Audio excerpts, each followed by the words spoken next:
Morning, ladies and gentlemen, and welcome to the Wednesday, September 17th, 2025 meeting of the Lake Havasu City Planning and Zoning Commission. Please rise and join me in the Pledge of Allegiance. I pledge allegiance to the flag of the United States of America and to the republic for which it stands, one nation, under God, indivisible, with liberty and justice for all. Thank you. Madam Secretary, would you please call the roll? Commissioner Susanna Ballard. Present. Commissioner Joan DeZuro. Here. Commissioner Paul Lair. Here. Vice Chair Tiffany Wilson. Here. Commissioner Lonnie Stevenson. Here. Chair Jim Harris. Here. Commissioner Gabrielle Medley. Here. Commissioner Mary Costa. Commissioner J.P. Thornton. Here. Commissioner Phil Annette. Okay. Correspondence and announcements. Mr. Gilbert. Thank you, Mr. Chairman. We have a number of items to go over today. The next General Plan Steering Committee meeting will be on October 15th at 1:30 p.m. The General Plan Public Open House with Visioning Stations has been confirmed, and you probably already received an email on that. And it's also out on social media. It will be on October 29th from 1:30 to 3:30 p.m. and October 30th from 11:30 to 1:30 p.m. And that's going to be at the library on McCulloch. At the City Council's last meeting, the PD rezone for 669 Lake Havasu Avenue was approved by Council. And that's all I have for correspondence and announcements for today. Okay. Let's start with the minutes of the last meeting. Are there any additions, deletions, corrections to those minutes by commissioners? Anybody at all? Then I will entertain a motion to approve or disapprove. Ms. Wilson? Make a motion to approve the minutes from the last meeting. Do we have a motion by Ms. Wilson, a second by Mr. Thornton to approve the minutes of the last meeting. Any further discussion? Hearing none, let's go ahead and place our votes.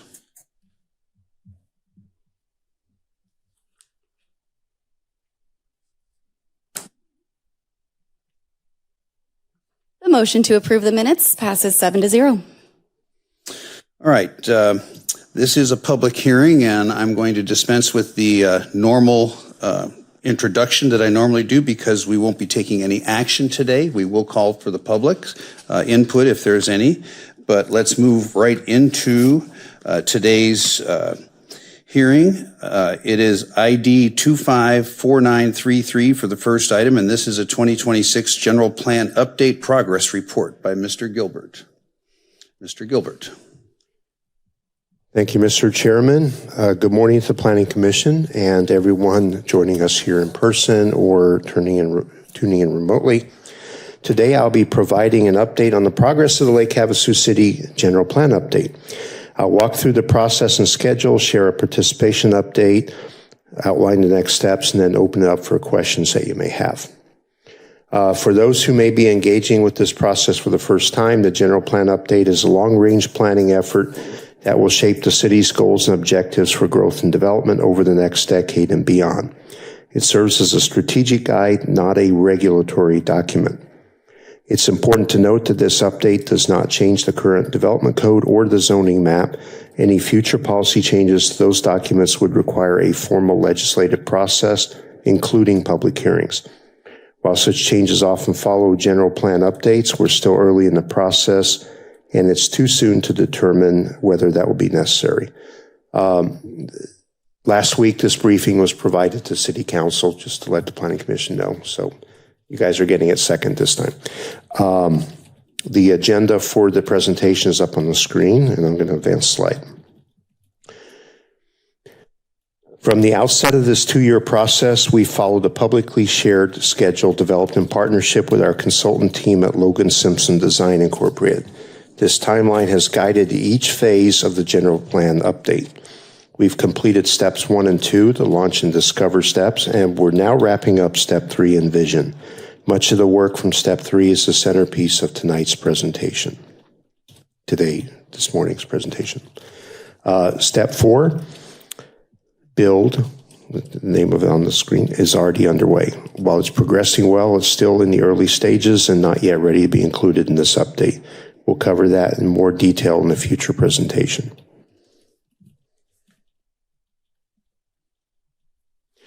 The public participation slide. This slide highlights the success of the dedicated website created for the general plan update. From the beginning, staff and the consultant team have consistently encouraged attendees at every event, meeting, and workshop to visit the site, complete questionnaires, and stay informed on the process. As shown here, the site has received over 18,800 views and currently has 148 subscribers. We continue to promote it at every opportunity, and we expect those numbers to grow as more residents engage with the update. Community listening session slide. As part of our comprehensive data collection strategy for the general plan update, we conducted in-depth interviews with a range of key community stakeholders, who you can see on the screen. These conversations were guided by a detailed set of questions designed to capture various perspectives and priorities across the city. We're nearly finished with this phase, and only 3 interviews remain before this portion of the outreach is complete. The committee meeting slide. 2 key committees are playing an active role in shaping the general plan update: the General Plan Steering Committee and the Technical Advisory Committee. The steering committee, whose members are listed on the screen, were selected from a pool of applicants representing a wide range of backgrounds and perspectives across the city. Their role is to provide strategic guidance throughout the process. So far, they've met twice, with a 3rd meeting is scheduled for October 15th, which I brought up in the announcements earlier. The Technical Advisory Committee is made up of city staff from every department. These subject matter experts review all materials, data, reports, and draft content for technical accuracy and consistency. Their role is to ensure the materials produced throughout the process are technically sound and reflect best practices across all departments. A drop-in event slide.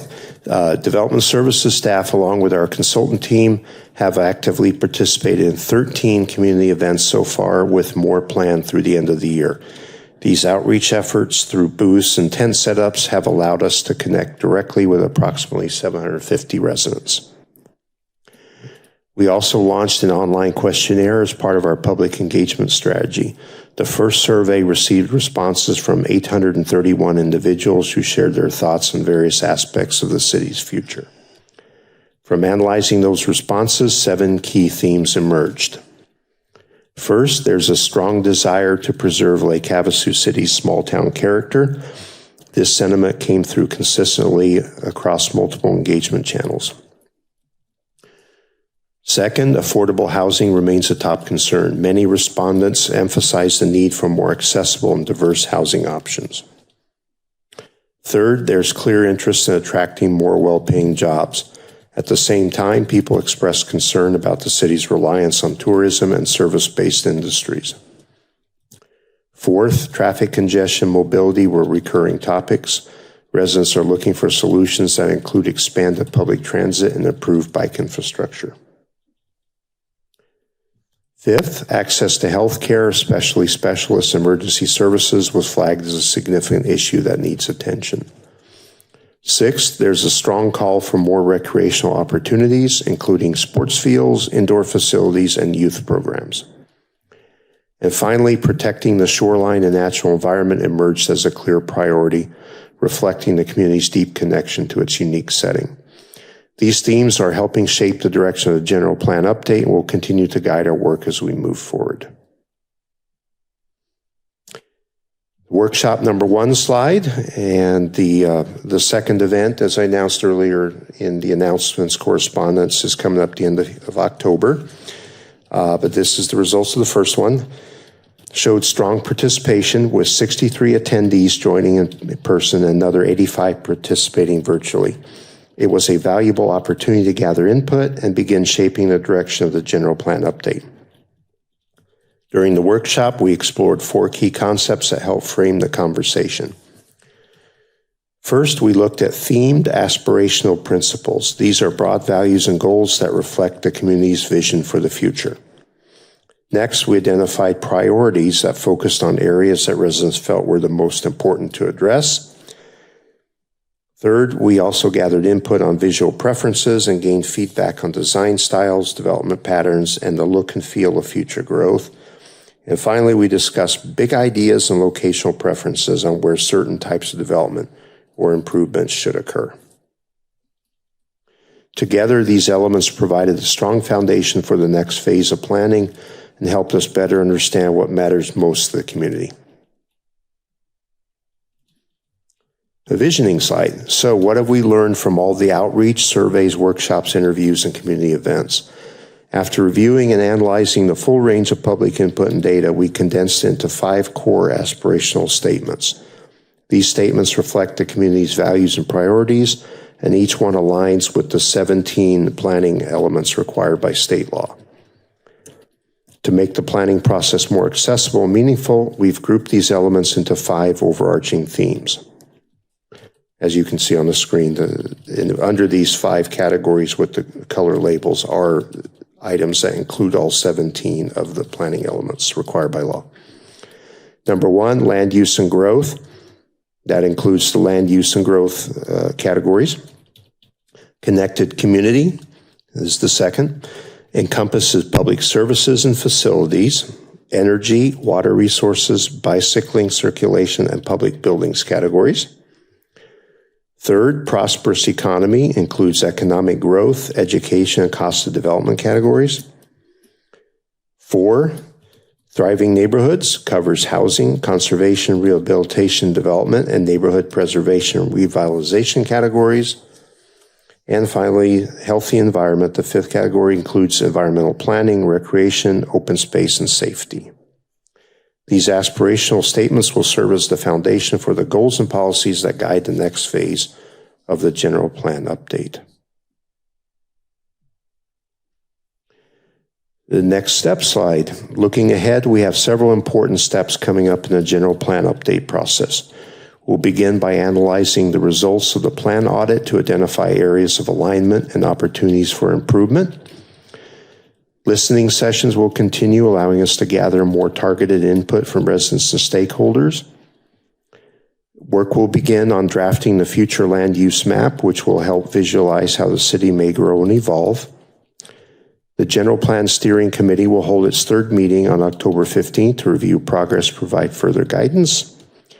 And toward the end of October, that'll be on the 29th and 30th, as previously stated, we'll host the 2nd workshop, public involvement event, both virtual and in person, to share updates and gather additional feedback from the community.